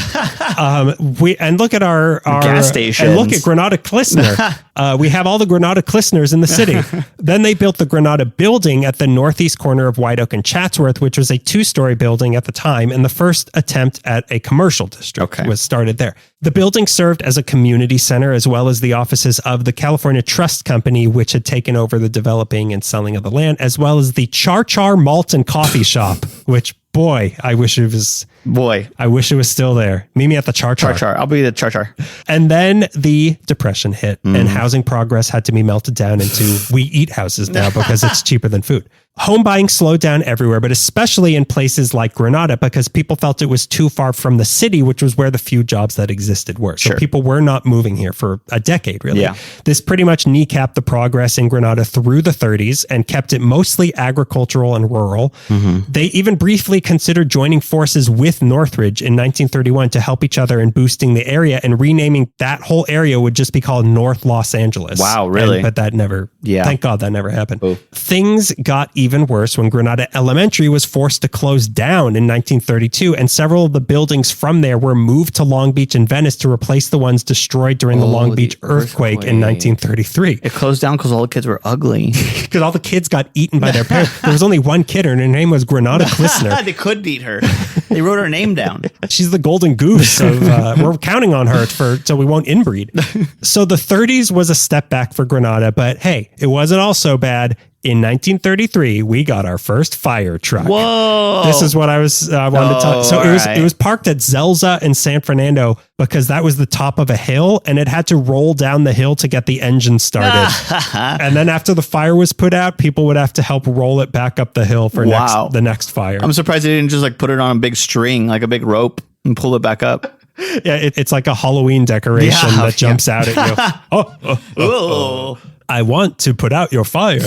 That same year, we also got eucalyptus trees. They planted a ton of them on the south side of all the east-west streets to shield the orange trees from the pretty powerful winds that happen in Granada Hills. And then the Depression gave way to World War II, and things continued to suck. But one thing did happen during this time. In May 1942, to avoid confusion with mail being sent to the town in Northern California already called Granada with an E, they decided to add hills to the name, and finally the area was known as Granada Hills, so that all our mail wouldn't go to the wrong place. Because the hills there. Because the hills have eyes. The hills have there. The hills have eye. Grew up there. Yeah. Also in 1943, the Devonshire Downs horse racing track was built at Zelza in Devonshire, which by some flabbergasting quirk of history would go on in 1969 to host the Newport 69 Festival, featuring such performers as Jethro Tull, Ike and Tina Turner, Joe Cocker, CCR, and Jimi Hendrix, all put on by the Granada Hills Rotary Club. Oh my! I don't know. I don't know the backstory of how they pulled that off, but it happened. What's Devonshire and Zelza? Is that the 7-Eleven gas station? It's across the street from that. It's a place called like Medtronic. Oh, okay. Which is another. It's now a EDM festival. A year-round EDM festival. It's just like it's named after a transformer. You know what? It looks It's Optimus Prime's cousin. It looks like the place they go to in Stranger Things, or like in in Scanners, to put it in terms. Like it looks like that building. Like there's something evil. Facility. Yeah. It's a scientific facility with God knows what's going on. With downstairs. An indifference to human suffering. Yeah. That's what it says on the front. With an indifference to human suffering since 2007. But finally, once Hitler was gone forever to Argentina, all our boys were coming home. And what did they want? A quiet, affordable place to call home. And guess what fit just that description? Granada Hills. There's nothing out here. We got nothing but quiet. The population started growing and more houses were being built. And with that came the first grocery store, the first local newspaper, the first church, which was the Granada Hills Memorial Church on August 10th, 1947. Granada Elementary finally reopened again in 1948. We have more kids now. They're not as ugly? They're not so ugly. The kids are hot now. That's a weird thing to say. The kids are cute now.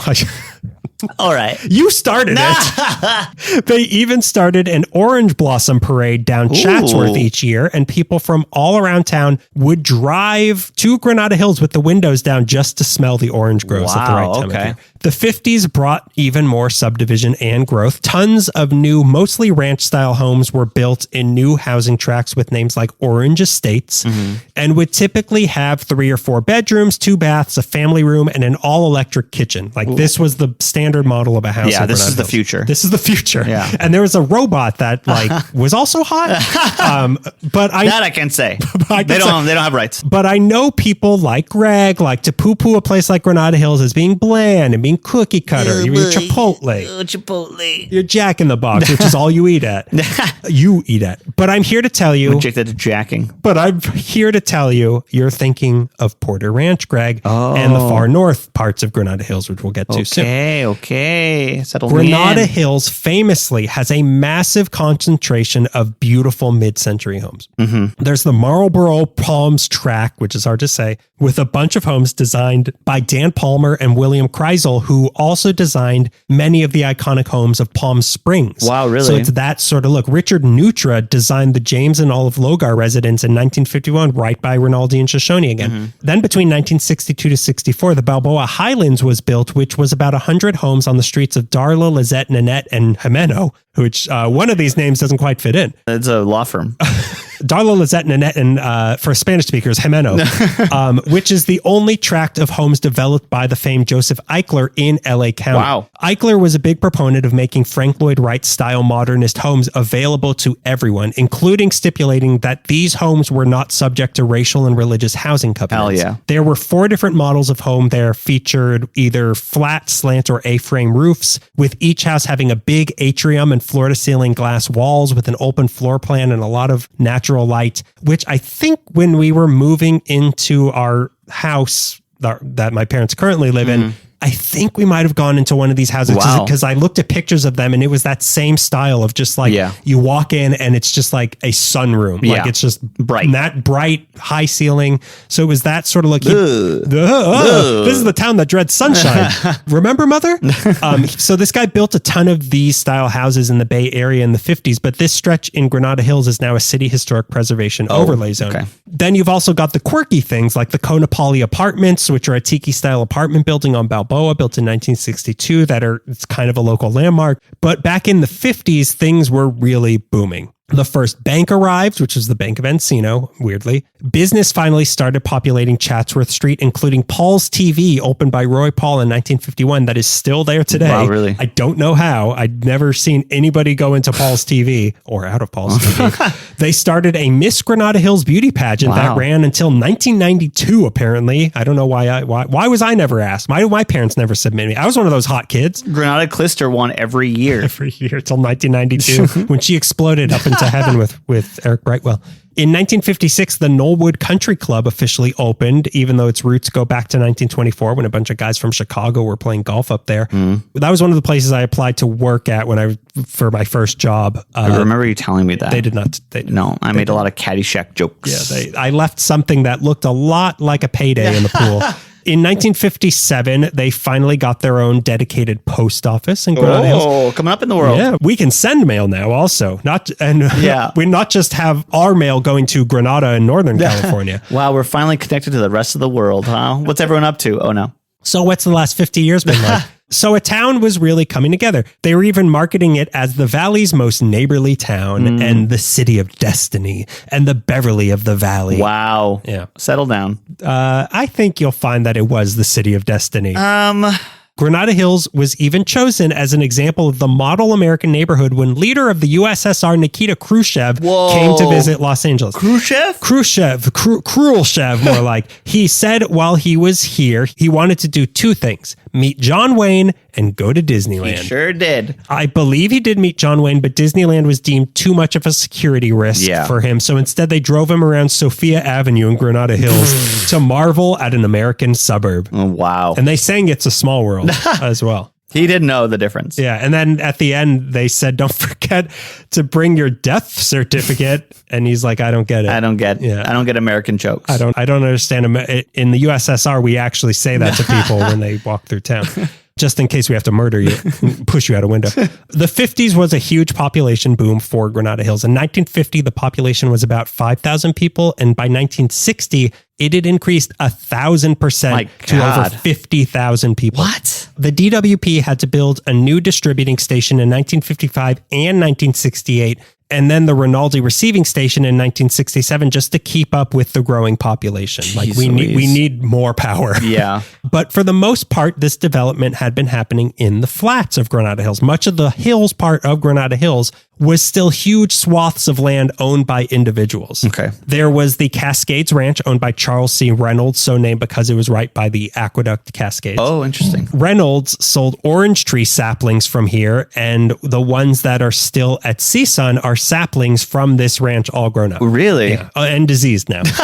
Don't go near them. Don't eat any of their oranges. Part of this was also sold off during the construction of the aqueduct to house what was called the San Fernando Reservoir, which held the water coming from the aqueduct. It was one of 5 reservoirs built in LA during the 20s, and it allowed for thousands of new water service connections throughout the city, allowing for the growth the city saw after the completion of the aqueduct. Okay. In 1961, they renamed it the Sepulveda Reservoir, but since 1962, it's been known as the Van Norman Reservoir. Not far from the Cascades Ranch was the CJ Ranch, which was bought in 1941 by John O'Melveny, who was the son of Henry O'Melveny, who was an attorney who founded LA's first law firm in 1885, O'Melveny and Myers, who represented the Sepulvedas, the Van Nuys, and God help them, the Doheny's. Oh boy, good luck. And they did have billboards everywhere. It said Accidentes. He had a really nice mustache. But that's just how you used to spell it in old America. Yeah. It was ye old Accidentes. Here, John O'Melveny raised citrus, cattle, and bulldogs. What? He said, I want to be remembered as working at my office, roping cattle and judging bulldogs. Oh my God, judging you them. and me both. A little frumpy. That one could definitely eat a baby. Those are pit bulls. Oh yeah, you're Bulldogs right. Yeah, you're right. babies. You're right. And also that's discrimination, Greg. What's discrimination? They listen. I'm allowed one. No, you've had your one for this episode. I already edited it out. Oh, yeah. I'm just talking about ET.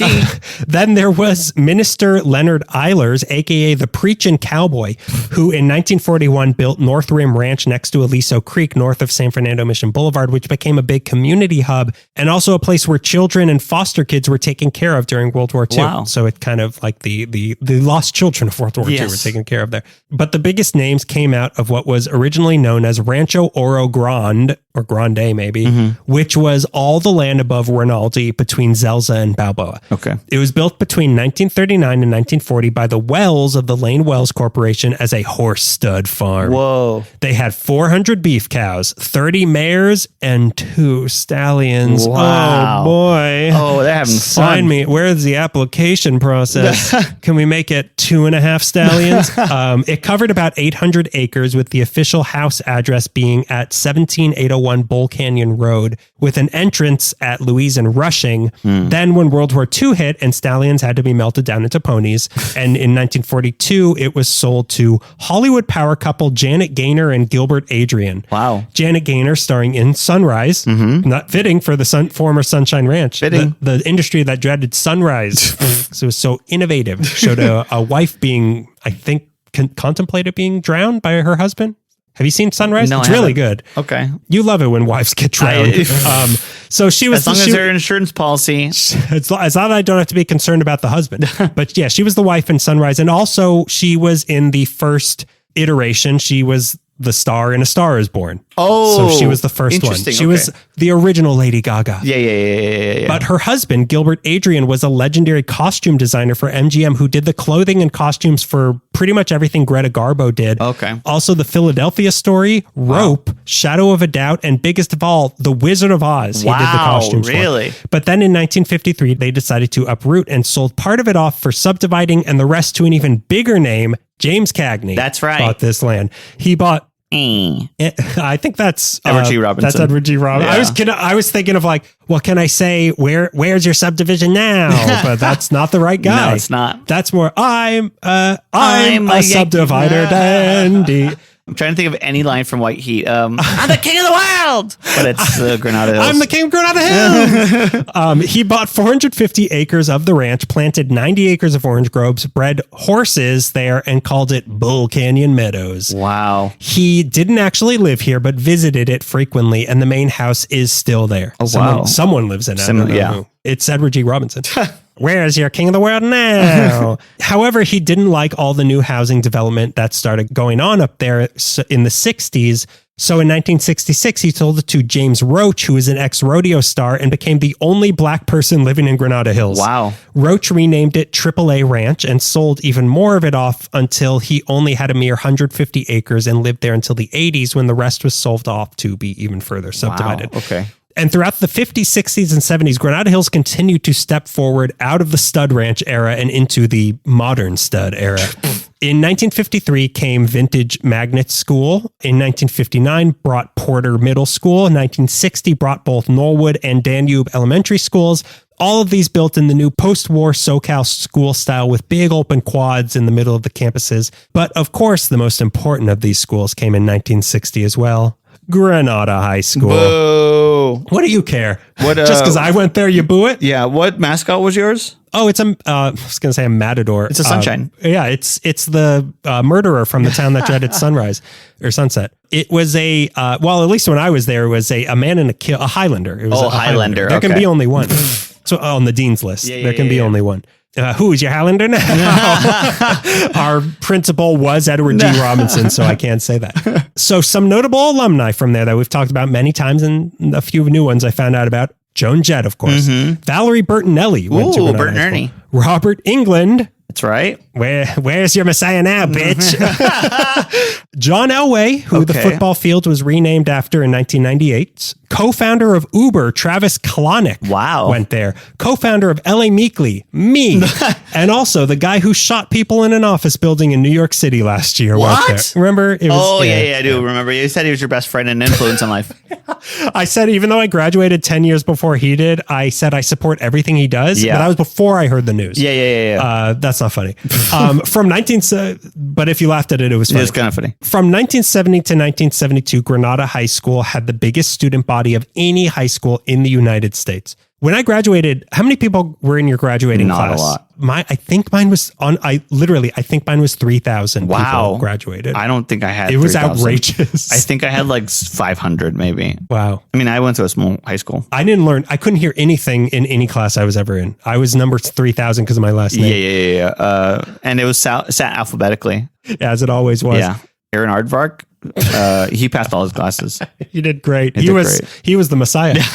Now, in 2004, halfway through my time there, they became the biggest LAUSD charter school. Whoa. And ever since I left, they've won the U.S. Academic Decathlon in 2011, 13, 15, 16, 17, 19, 21, and 22. Wow. They won it every single year. And what happened when you were there? Why would did they forget about you? Yeah, well, when I was there, we won the academic biathlon, where we shot numbers. Yeah, and we were bi. In 1961, Casa de Pizza opened, which might be the oldest still open restaurant in Granada Hills. Wow. I couldn't find out for sure. Their big story is that they were opened by Mike Giovanelli, who was a huge Frank Sinatra fan to the point of becoming friends with Sinatra's personal secretary, who would send him a bunch of signed Sinatra stuff that he would then decorate his restaurant with. But the legend is that one day Sinatra himself came to the restaurant and loved all the memorabilia so much that he gave him permission to name the room he ate in there the Sinatra Room.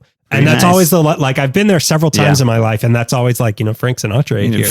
I gave you permission to name it after me. How about you give me money? Yeah. How about you pay for the dinner? Yeah. Or that'd be a good thing. Say goodbye to your son again. Anywho, I mean, he's doing Sinatra Room's better than naming a plate after Robert Blake. Yeah. Hey, we're no Studio City. Sinatra didn't hurt anybody. His associates did. Also in 1961 came the opening of the shopping centers at both Chatsworth and Zelza, and also Balbo and San Fernando Mission. That one featuring a Googie restaurant called Woody's Smorgasburger, which is now an IHOP using the same building. That IHOP's there. That's there. That was my childhood IHOP. Oh, the one by the movie theater? Or the former, well, I don't know if that, but yes. I don't know if where nachos used to be. A rip. Big rip for nachos. See you up there with Eric Brightwell. This was actually a big era for Googie and space age stuff in Granada Hills, like the Altadena Express Dairy at 16140 San Fernando Mission, which is now, I believe, a liquor store, which is no longer drive-through, but it's one of the few remaining drive-through dairy buildings left in the valley. Wow. There's also a church at Chatsworth and Havenhurst that literally has a spaceship with a crucifix on top in front of it. Yeah, it's always, I used to play soccer in the field behind that church, but yeah, it's always been there. It's crazy. It's a spaceship with a crucifix on top. So it's just like that era of everything's space, even God's in space. You've heard of the Bible. Have you heard of the Bible in space? That's how he escaped. That's how he got. That's how he got to safety. He had 3 days to build a spaceship. Yeah. He got to safety with in a cave with a box of scraps. That's from Iron Man. Go ahead. Jesus has returned, and now he ascends to heaven in 5, 4, 3. I gotta go to the bathroom. We have sublimation. In 1962 came the Granada Hills Library, which has not been changed since. I grew up going there. My dad used to work there. I sometimes work there. It really has not changed at all since 1962. What's the other one that your dad would work at? The one in North Hollywood too. Yeah, he did. Okay, I remember that one too. I didn't grow up going there though, so I don't want to talk about it. I don't want to talk about that one. I don't know there. It's 1963 came the surrounding Pettit Park around the Granada Hills Library, which I used to play baseball in. In 1960, RBI. That's where the legend of RBI was born. RBI Stadium, they call it. There's John Elway Stadium at the school, and there's RBI Stadium at Pettit Park, and nobody knows what it is. They think it's Rib Stadium, and everyone goes there hungry. In 1964, Granada, but for those who don't know, my times playing baseball as a kid, for some reason I got the nickname RBI because I guess I was good at hitting RBIs and people would chant RBI. Oh my God. The Dodgers couldn't use me. They could have used me in the World Series. They really could have used it last night. And where were you? Mocking them. I was in Canada. Mocking them. I was mocking, no, those are not mockingbirds.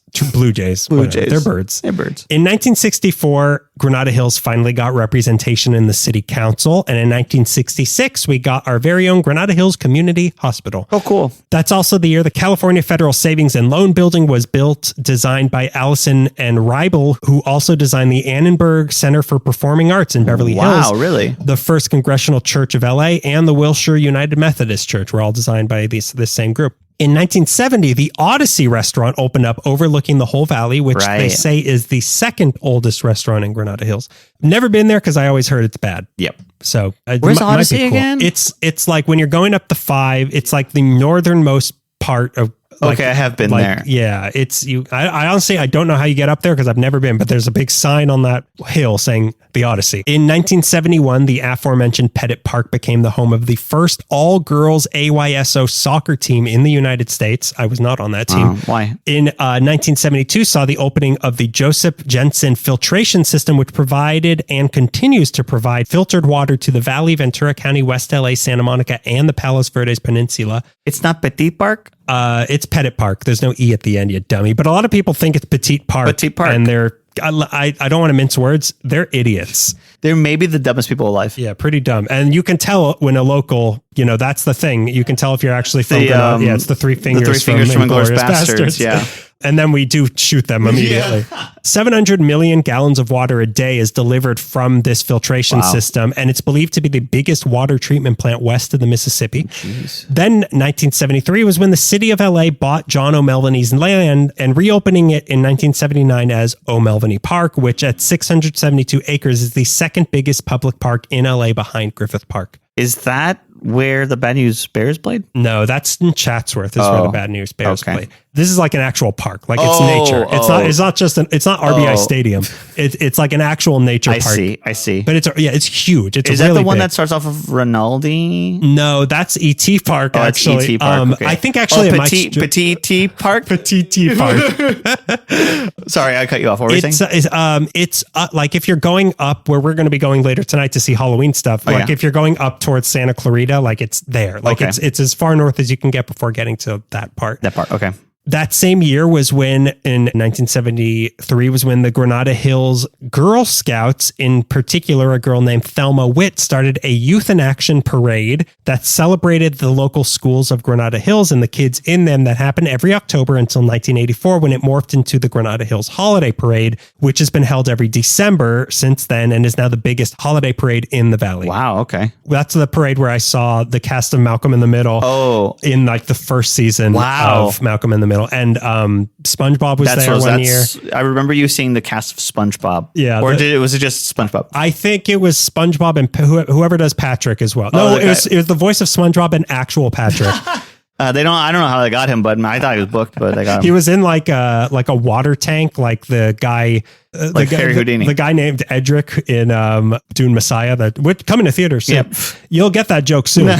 That's also when they started lighting the giant canary pine tree at Chatsworth and Zelza each year for Christmas as the community Christmas tree. Mm-hmm. It's over 65 feet tall and is known as Rita's tree since 2017, named after Rita Ciccarelli, who had pushed for its preservation. It's the tallest live Christmas tree in all of Southern California. Wow. That same era of the 70s we were talking about is also when the 1887 Queen Anne style house was moved onto Mayerling Street. Right. From Pacoima. Is that where it's coming from? It was from Pacoima. It was designed by Joseph Catherine Newsom, who did a bunch of the Victorian houses in San Francisco, as well as Angelino Heights. Wow, okay. And it is the oldest house in Granada Hills. They also filmed the Twilight Zone movie in front of it. They sure did. My parents, a long time, probably 20, 25 years ago, had a chance to buy that house for an outrageously low price. Wow. And if I would be living in the oldest house in Granada Hills if they had done that. But it was like a how could you not buy this amount of money? Yeah. And they didn't. That's the Daniel that could have been. I have the Burbank stable house, and you have I could have been living in a haunted Twilight Zone house. Yeah. And it snowed in Granada Hills in 1989, which I think I remember. I was 1 year old. You're 1 year old. Yeah, I remember being cold. I remember being very cold when I was young. What I definitely remember were the tragedies that have hit Granada Hills. First one I don't, but in 1971, after the Sylmar earthquake, 80,000 people living below the Van Norman Dam had to be evacuated. Right. January 17, 1994 was, of course, the Northridge earthquake, where I famously wet the bed. You did. My other earliest memory, right near where I grew up at Balboa and Rinaldi, an underground gas line exploded. I remember the red sky. Then Bill Clinton came to visit, which was a tragedy unto itself. Sorry, I didn't get to see him. Maybe I did. I asked, are you on the Epstein list? Then on August 10th, 1999 was when white supremacist Buford Furrow walked into the North Valley Jewish Community Center with an assault rifle, shot 70 rounds in under 3 minutes, hitting the 68-year-old receptionist as well as 2 6-year-olds and a 16-year-old. Luckily, paramedics were able to save them all, but Furrow ran away, stole a car, and drove to Chatsworth, where he shot the first non-white person he saw, a Filipino postal worker named Joseph Aledo, killing him. When he was caught, he said he did it as a wake-up call to America to kill Jews. He was a card-carrying member of the Aryan Nation, which they let him keep when they locked him up for his life sentence. So I went to preschool or kindergarten at this place, and I would go to summer camp pretty much every year. For whatever reason, I did not go that year. Wow. But I remember this happening, and me and my sister were home alone, and we were like, because this guy was on the loose, and we were like terrified. Oh, I would have been terrified. It was really scary. Wow. It's a wake-up call to against the Jews, also Filipinos. And also Filipino postal workers. And if you have the energy still, the Filipinos. What an asshole. Yeah. Well, he's probably in your prison right now. Yeah, it might be. More recently was the Aliso Canyon gas leak in 2015, which SoCal Gas continues to deny responsibility for. Some other celebs who are from or lived in Granada Hills. Ashley Judd grew up in Granada Hills. Did she? Adam Rich. Okay. He was a little boy in like the 80s. Okay. Well, so was I. Yeah. He was on TV. I see. He's captured on TV as a little boy in the 80s. Sly Stone died there. Okay. Kenneth Mars died there. I would see Kenneth Mars, who told me. He was the Nazi from The Producers. Yeah. He was the German officer with the fake arm in Young Frankenstein. Yeah. He was in Malcolm in the Middle also. Oh, was he really? In the later seasons, he was a German hotel owner, or dude ranch owner. It's just becoming clear to me, like, was he German? I don't know. I think that might have, I don't know. I don't know. He might just really thought German people were funny. But yeah, I would see him at the YMCA. I'd see him walking around the Granada Hills Parade. It was crazy. R.B. Greaves, who sang Take a Letter, Maria. Oh, really? He died there. Smokey Robinson continues to not die there. Some other things filmed there. Bad News Bears, but not the baseball scenes. That was Chatsworth, but other scenes in Bad News Bears. Sure. Clueless. Okay, yeah. Drive, of course, Vincenzo's Pizza. Right. Thor apparently filmed in Granada Hills. I don't know how. That's where Valhalla is. That's the park by my house. The house from Knott's Landing is in the Knollwood Country Club Estates area. An episode of 24, a lot of Fast Times at Ridgemont High was filmed there. Hannah Montana, Scrubs, My Name is Earl, Die Hard 2. The T-Rex eating the dog in the backyard of Jurassic Park 2 was there. And of course, My Little Friend, Et, was filmed there.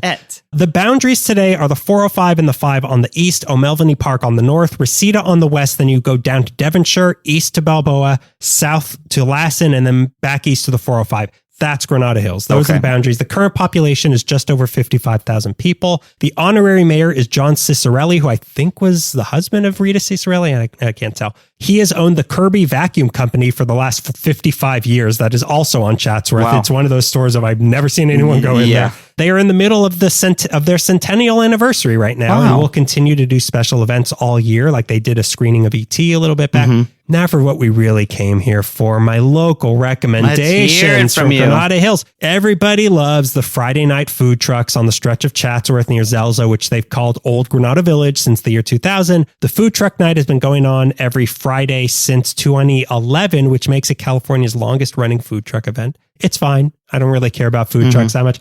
It's fun, but for everyday stuff, Alibaba, great Persian food. Siam Cuisine, great Thai food. Italia Bakery, great little Italian bakery with good sandwiches. Right next door to that, Veg Pastry is a Middle Eastern Armenian pastry shop that's really good. Next door to that, Fern Saj, right? It's a good Middle Eastern food. Wow, okay. That's what you want to do in Granada And I think Hills. if you ever offer to take me there, we're always in Granada Hills together. I talk about it a lot. You sure do. I've told you about it. Yeah. What more do you want? Go there on your own. Wait, you want me to chew the food for you too? Do your own research. Yeah. You want me to massage it down your body? But yeah, those are two of our that's where we grew up. Those are our hometown areas. I hope find us. That's where you can find our parents. I hope it was interesting to you, even though if you aren't from those areas, because it was interesting to me to see like, oh, this is how a neighborhood forms. Yeah. Like it goes from being just like land taken from natives, and then taken from Mexicans, from Spain, and then taken from Mexico. Subdivided, so they take a land. Yeah, it's interesting to see how this sort of place literally comes together. Yeah, and it makes me a little proud that we almost slaughtered a bunch of rabbits to sell their meat to everybody. But yeah, that's where we're from. And you're welcome. You're welcome. You're welcome. Thanksgiving, you're welcome. Yeah. But now it's time, before we have our listener question, it's our pre-listener question plug. So this is our plug this month. It's November 1st. It's an hour and a half or so after midnight, so you're listening to it live. Yeah, right away. You've got about 3 more days to please vote yes on 50. Please, God, vote yes on 50. It feels like almost the last chance. Yeah, I mean, this is for our California listeners only. Everyone else tune out for a bit. But yeah, exactly. This feels like the last chance we have for any hope of correcting course for this country. And I know, no, it's not fair. It does suck that people are going to get their representation taken away. But this has been happening in southern places for 200 years or so. Since whenever black people could vote, Republicans have been trying to take their vote away, and it's time that they're doing it worse than ever right now, and it's up to us to try to fight back. They're trying to cheat their way to the top and keep their little spot, and if we have to kind of play dirty too, let's do it. If it means that it's time to play dirty. Fight, yeah. The game, we are now playing their game. We can't continue to play the game that we once knew 9 months ago or 11 months ago or whatever. I forgot what I was reading. Well, it's about nonviolence, but they're saying doing things with integrity only matters when your opponent has a conscience, which these people do not. Yeah. Because I was saying to you I was looking at the election map, and even in Florida, even in Texas, no major city voted Republican. Yeah. And that's what they're trying to change. And it sucks. Yeah. And it's not fair. And if we have any, so vote yes on 50. Get your family to do it. You still have a few more days. It's very easy to do. We're very lucky in Los Angeles that we can do it. It was literally one vote. One thing to fill in the mail. Yeah. Yes on 50. Yes. So get it done. Yeah. I hope to God. Get it done. And they're going to try to cheat somehow. They already are. They said they're going to deploy observers to election stations. They're gonna find a way to try to cheat it out. Don't let them. Don't let them do it. Don't let them. So anyway, now it's time for our listener question. Okay. Did you vote yes on 50? No. So this is from our new, do as we say, not as we do. This is from our newest patron. This is a Bunny Sandifor Howell. Bundy. So she asks, what were your first concerts? How old were you? And where were they? Okay. This is hard because I know I must have been to concerts in the park earlier than what I had as my first memory. I remember seeing Peter Noon of Herman's Hermits at Warner Center in Woodland Hills. That must have been either middle school or high school. If John Williams concerts at the Hollywood Bowl count, I must have seen that in middle school first. The first real huge concert, big concert I remember going to was Paul McCartney at Staples Center. Oh, yeah. I think that was 10th grade maybe that I was there. But I know I must have seen smaller things, but big concert, that's what I remember. Yeah, I took the question as which is the first one that you actively remember being amped to go. You knew the band you were going to go see. Mine was my cousin Lizzie, who took me to most of the concerts through my teenage years. So she took you to see Thin Lizzy. Thin Lizzy, yeah. We went to go see the Smashing Pumpkins at what was the Gibson Amphitheater, which is at Universal Studios, which is now it's now Exxon Oil Stadium or something. It's some weird conglomerate name. It's where all the splashed water from Waterworld goes now. Right. I don't know. I can't remember if this was before or after I saw Paul McCartney, but at the Gibson Amphitheater also I saw Ringo Starr. Oh, so wow. You're collecting all the Beatles. I'm collecting. I got half of them. Where are the other ones? Bring me the Any others. minute I'm going to see George Harrison I somewhere. guess Yoko counts. I guess Sean Lennon counts. So wait, what year was that? I don't remember. It was when the Adore album came out, or was it Ava Adore? I don't know. So it was like late 90s, I want to say. That's pretty cool. It was pretty cool. And that's a kind of small, like that must have been we good were in show. I think the very last row. So they were like specs, but I loved it because I loved the Smashing Pumpkins growing up. You were actually sitting in the Waterworld show, but you had tickets too. Yeah. One foot in Miami Vice, the other half foot in Waterworld. But yeah, I remember loving it. And that album I had got maybe a week before we went to go see him. So I was like super amped on it. I had never been to a concert, and my friends in middle school had gone to a lot of concerts and I didn't know what they were like. I was like, what songs do they play? And they're like, the songs that they like. Like they play the popular ones. Yeah. So I was very excited. And then she took me to a K-Rock Christmas. I forgot what it was. The Weenie Roast? I guess it was the Christmas Weenie Roast, but I saw Weezer right before they put the Green album out, and it was like revolution to me. That's cool. It was pretty cool. I've never been like a big concert person. Yeah. Like I do go to a lot of concerts, but I'm not like, I gotta go see Sum 41. Yeah. Like that never was something I did. Yeah, we went to go see ELO at the Hollywood Bowl, and you just didn't know how to behave. You were not a concert person. I was trying to send them emails the whole time. I like going to concerts. It's just not, it was never something like in middle school, me and my friends are like, we got to get to the whiskey, a go-go. Yeah. I had like a brief period where I was that. Yeah, I was never that. Yeah. But yeah, well, you're a dork. I'm a dork. Yeah. So yeah, that's our Thanksgiving, giving thanks to our hometowns for birthing us. We were birthed of the soil. We were birthed from the gutters of gutters. our hometown. I was born out of the gutters of Granada Hills. Which were super clean. So vote yes on 50. Enjoy your November. Hopefully it's getting cooler. Enjoy your Thanksgiving. And we'll see you. It's time to do some spooky research for us. We'll see you for our spooky episode in December. That's right. That's right. So that's been yet another episode of L.A. Meekly. R.I.P. Eric Brightwell. The living Eric Brightwell. The very much living. We hope. Eric Brightwell since 2013. God, I hope he's alive. Oh my God. I got to check it right now. I got to check the obituary.